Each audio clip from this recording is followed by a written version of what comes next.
بسم الله الرحمن الرحيم. أهلا بيكم. قمة الكوميديا، عقوبات رابطة الأندية ولا رابطة الأهلي للأندية. يعني أنت عايز إيه؟ أنا عايز اللعيب يعني لما يضرب المدرب لازم المدرب بقى يتعور وينزل دم ويروح المستشفى عشان تقدر توقفه. إنذار؟ إنذار إيه؟ ده لو كان يوريسيتش ولا الراجل المدرب بتاعهم ده هو اللي اعتدى على إمام عاشور أو حاول حتى كانت وقف، لكن عشان فيها إمام عاشور فالراجل عشان بس التاني ده خد برضك غرامة كده، لكن غير كده كانت واقف.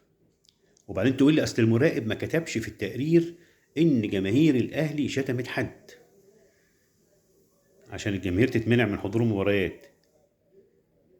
ما كتبش في تقريره. اما ده انت خدت الامام عاشور نفسه لما كان في الزمالك فيديو من بره التقرير خالص، يعني ولا حكم كتب ولا مراقب كتب، خدت فيديو من السوشيال ميديا وعاقبته وقفته 8 ماتشات. شيكابالا نفس الشيء، اعتقد حازم امام الصغير نفس الشيء. ما اعرفش عمرو زكي قبل كده بس عشان مجرد بس كده مش عارف ظهر في الكاميرا ان هو متذمر ولا ان هو مش عارف ايه يتوقف. ده ايه الكوميديا دي؟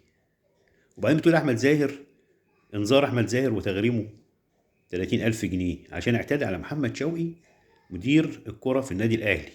طب البند اللي بعده غرامة 30,000 جنيه على محمد شوقي عشان اعتدى على احمد زاهر. مين اللي اعتدى على التاني؟ ده ايه التهريج دوت؟ ايه التهريج اللي بيحصل ده؟ ما هو مش بعيد، ما انت خصمت من الاهلي 3 نقط اخر الموسم ورجعت قلت لا انا مش هخصمهم منه تاني، كفايه عليه الماتش بس. حرام. الراجل لازم نطبطب، نطبطب وندلع زي ما نانسي عجرم بتقول. ده قمة التهريج، ده اللي بيحصل ده قمة المهزلة، قمة المهزلة.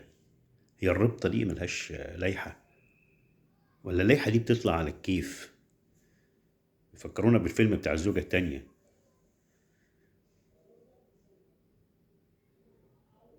الورق ورقنا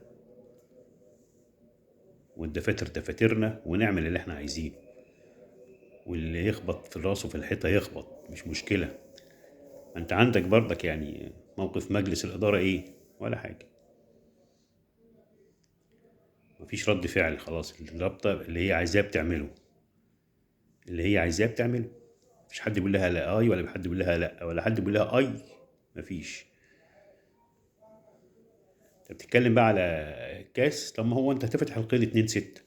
يعني ايه قيد 2/6؟ يعني انت لازم تخلص البطولات المحلية الأول اللي مرتبط باتحاد الكورة قبل 2/6، وهتعمل كده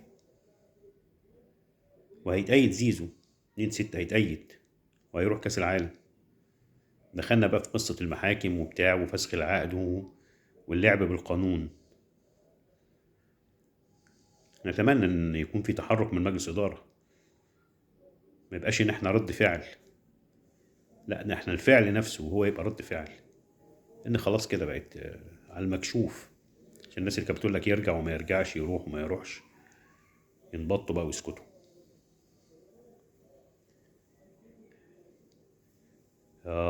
خسارة. المنظومة الرياضية في مصر خسارة، خسارة. هل من مجيب؟